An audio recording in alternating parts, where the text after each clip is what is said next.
Welcome back to the channel. My name is Stephen Nguyen. I'm a pharmacist and I'm 52 units of real estate. So today I want to talk about how I was able to scale to a 90 unit real estate portfolio at one point, currently at 52 units, while working full time as a pharmacist.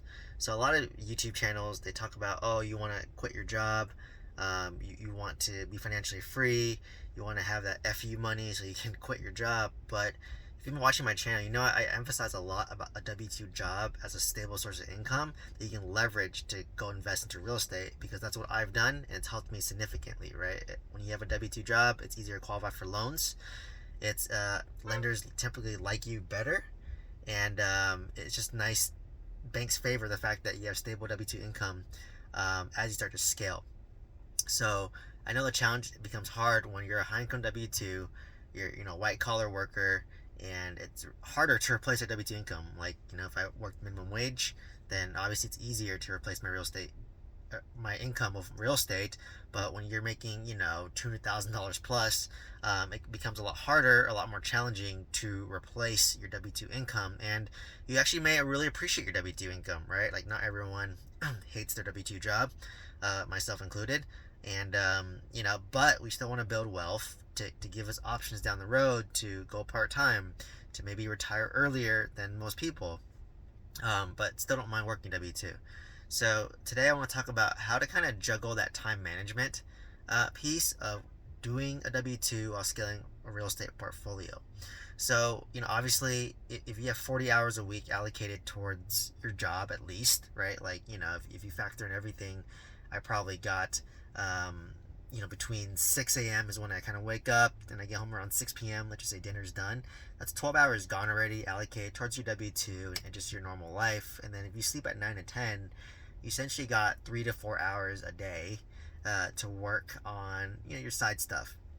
I do keep in mind, like, if I have a break or a lunch break at work, then, I might step outside, make a few phone calls about real estate.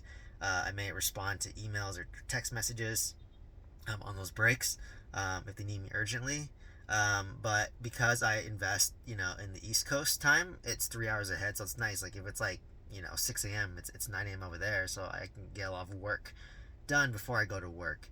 So balancing, it's really hard, right? Like, there's a lot of sacrifice. Like, I have to give up a lot of things, right? Like, it's not easy coming home from a long day of work, and then essentially I have to work in my real estate business, right? So in the beginning, it's really finding your leads. So for me, I use direct mail to send out letters, and I use PropStream for my data and Yell Letters Complete for my direct mail service.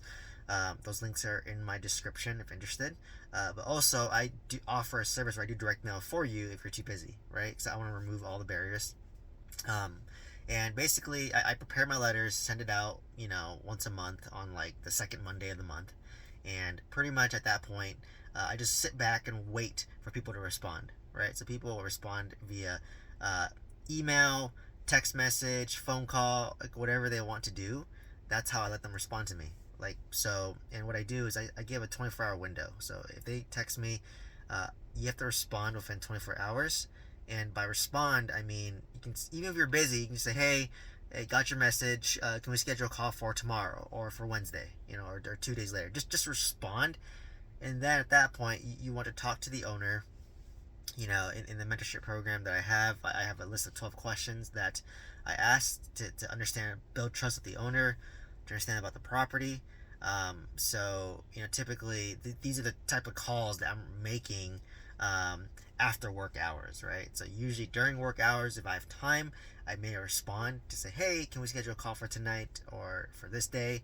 And after work hours is when I'm kind of talking to them, because those conversations may take about 30 to 60 minutes, right? So it takes a lot more time in that aspect. So, and then from there, you start submitting offers, right? So I'll prepare the offer at night. I'll send it over email, and then they might have questions or clarification. I might need to step outside during my break at work to answer that, or just wait till after work hours, right? So you really have to constantly find time when you have a moment to fill it in with real estate, and this is the reality, right?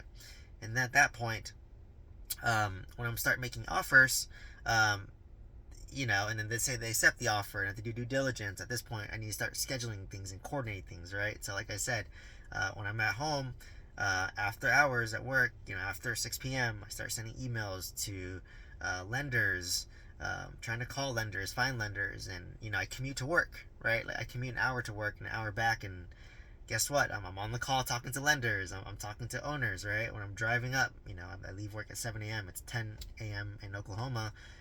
I'm talking to lenders, telling the story, telling my value add strategy, right?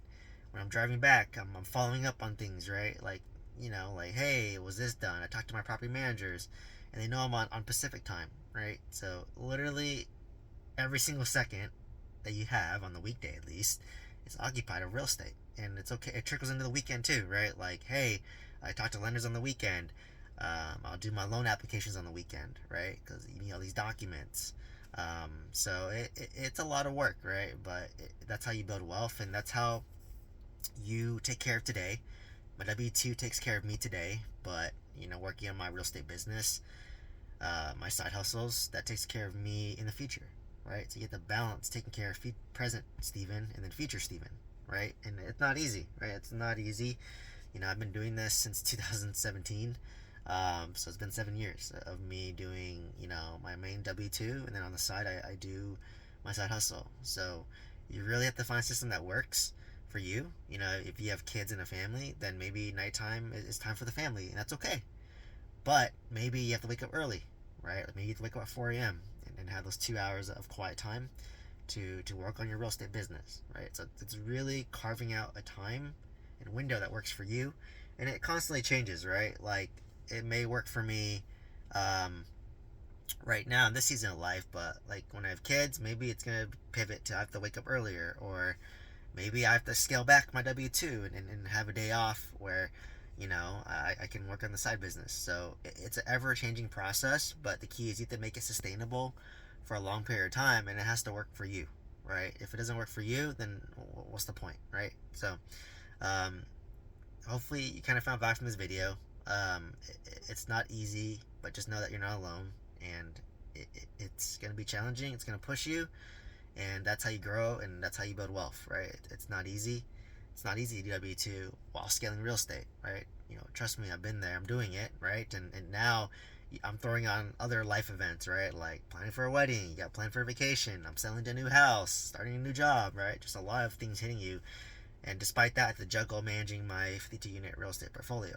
So this is why I like to be transparent. I love to share and to show what's really like to realistically scale a real estate portfolio while working full time, which I think is the most practical, reasonable approach out there. Like it's too risky to like quit your W-2 and then buy a bunch of real estate, and then you don't have the funds to cover your real estate as a safety or defense mechanism. So if you're interested in scaling a real estate portfolio, multifamily real estate portfolio realistically, check out the link down below. Reach out to me directly. Let me know if you have any comments or questions down below, and hope to see you in the next one. Thank you so much.